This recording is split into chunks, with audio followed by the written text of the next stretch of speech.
Here are the materials that you need for the project. You're going to need a measuring tape. You're going to need some type of paper core, and I'll explain some of these materials a little bit more detail in the next part of the video. You're going to need some pins, a sewing thread. I'm using a little bit heavier than a regular sewing thread, so this is kind of like a top stitching quilting thread, but you can use like any type of regular sewing thread. You're going to need a needle for that thread, some snips, and a pair of scissors to cut your fabric and paper. You're also going to need a piece of fabric. Mine is around 10.5 by 8 inches. I'm going to explain to you how to get the dimensions in the next part of the video. You're going to need 2 pieces of fabric cut according to these cardboard pieces. And you're also going to need 2 pieces of batting that are the same dimension as that cardboard. Let's start with talking about the ring, since it's the basis for the entire project. I used the core of an old roll of tape, and if you don't have that, you can also use like a Pringles container ring. The reason why I went with this instead is you could see this one has a little bit more flex to it. You'll have to add another probably ring on the inside or another material to kind of reinforce it. And you can make it any size. I like this size because it fits in the palm of your hand, but you can make it a little bit smaller or a little bit bigger. It's really completely up to you. But this is what I'm using. The next part is to determine the dimensions of the cloth. The height is 8 inches. You can make your height as well 8 inches, or if you want it a little bit shorter, that's completely up to you. Keep in mind that this is going to get folded in half, so the final piece is actually going to be roughly about 4 inches high. Now, to get the dimension of the width, what I did was I took my measuring tape. I measured around the outside, and it's approximately 10 inches. And then what I want to do is add 1/2 inch to allow for the seam allowance. So just measure around and just add 1/2 inch.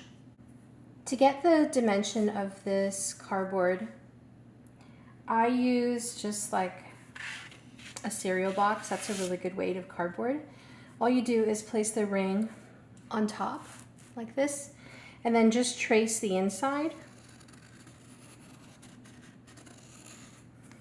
and then just cut out your circle. So I use this as the template to get the dimensions for the batting. And then for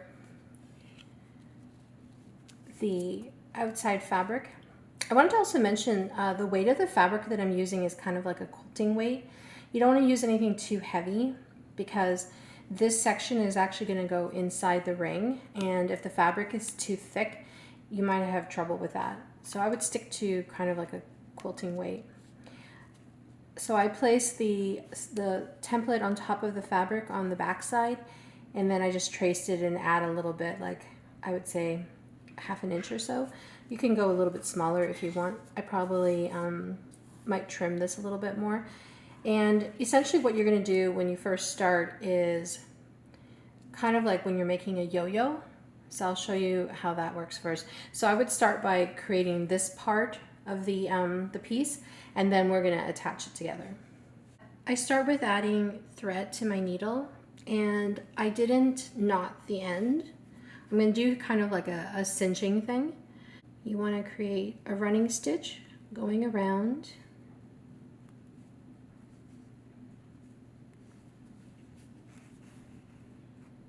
And make sure you leave a little bit of a tail at the end, because I'm going to be pulling it together.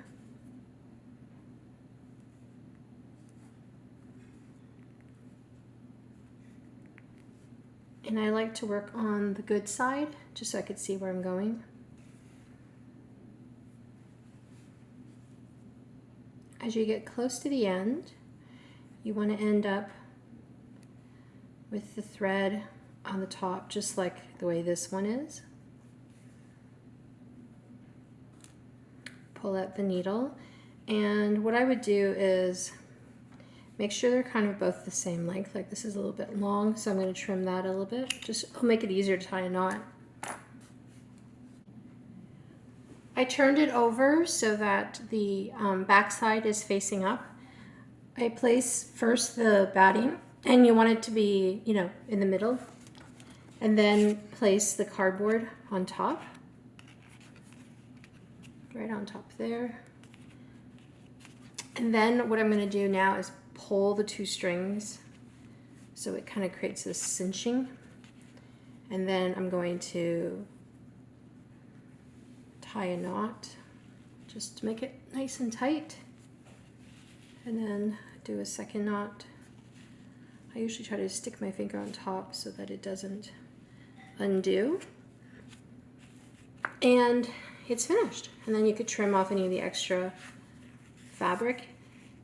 And then what you're going to do now is do similar what you just did for this one for the second one here, and then we're going to put the two pieces together. We now have the fabric covering the cardboard and the batting. You want to place the two back sides facing each other like this.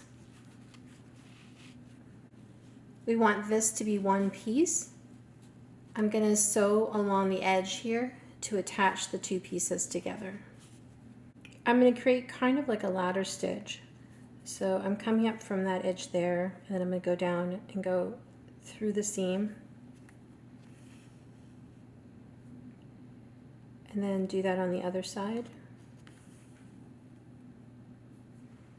And then just pull them together.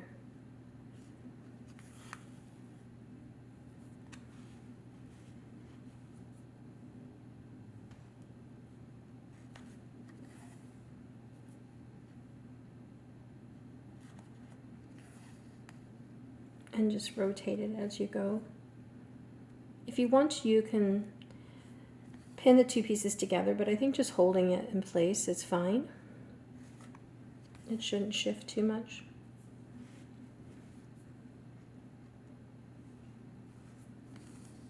And just keep going all the way around until you've sewn the whole perimeter. Finish it off. I'm going to just take a little bit of fabric here, just pinch it a little bit, create a loop and stick your needle inside. And then I'm just going to hide the tail by sliding the needle under the fabric, pulling it through like that, and then just snipping it. So here's our finished disc. On the back side of this fabric, I folded it over about 1/4 inch and I pressed it with an iron. So you can do that on the long side of the fabric. And the next step is to fold it in half like this with the good sides facing each other. And then you're going to sew a seam allowance along here 1/4 inch, and just make sure that when you're sewing it, the corner here is flat like this. It's not folded like so. I'm going to use a sewing machine just to make it faster, but you can sew along here using a running stitch. And you don't want to leave any opening. You're going to sew it right across.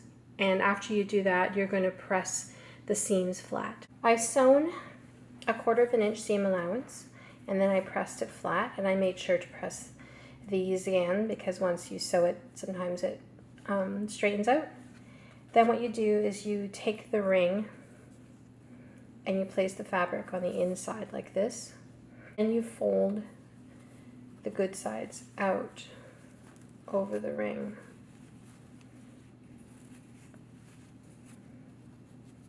And then you fold it right in half.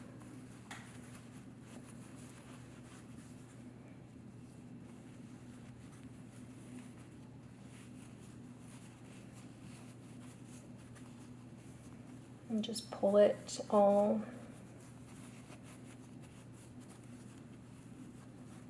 like so. And then what I'm going to do, so make sure that it lines up here very even. And then what I'm going to do now is I'm going to stitch just below the ring, like here, just like a running stitch, to make sure that the ring is completely attached. So this part here where the ring is, I'm going to stitch just below it a running stitch to make sure that it doesn't move. And I've also pinned down the 2 layers here just so that there isn't any shifting.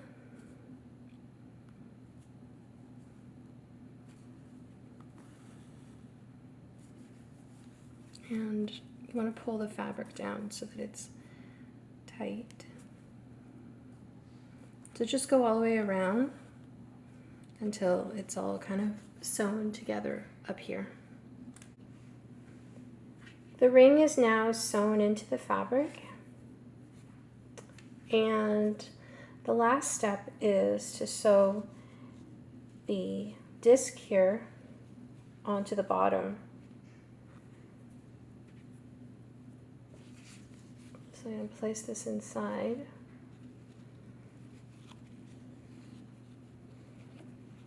And then you could pin it in place.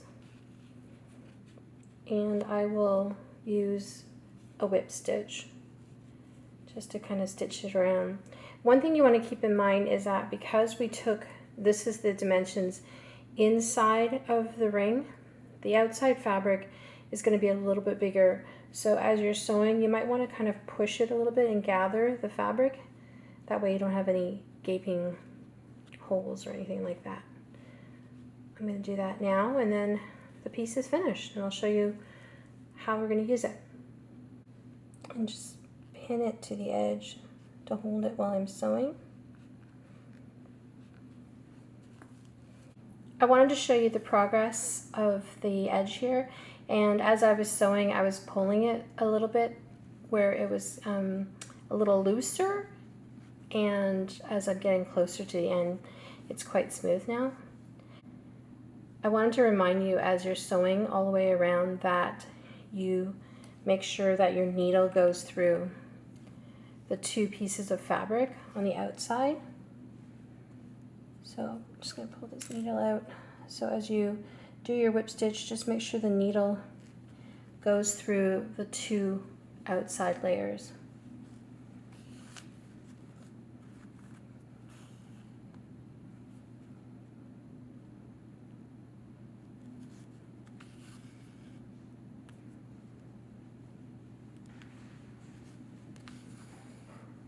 Here's our finished container. That's what it looks like. And it's a good little travel container to take with you when you're stitching and you have like loose threads that you're cutting up and you just want to put it somewhere. To close it, you just give it a little twist like this and then push the back inside the ring. And this is what it looks like in the front. And here's the back. I hope you enjoyed that tutorial. Thank you so much for watching. Bye for now.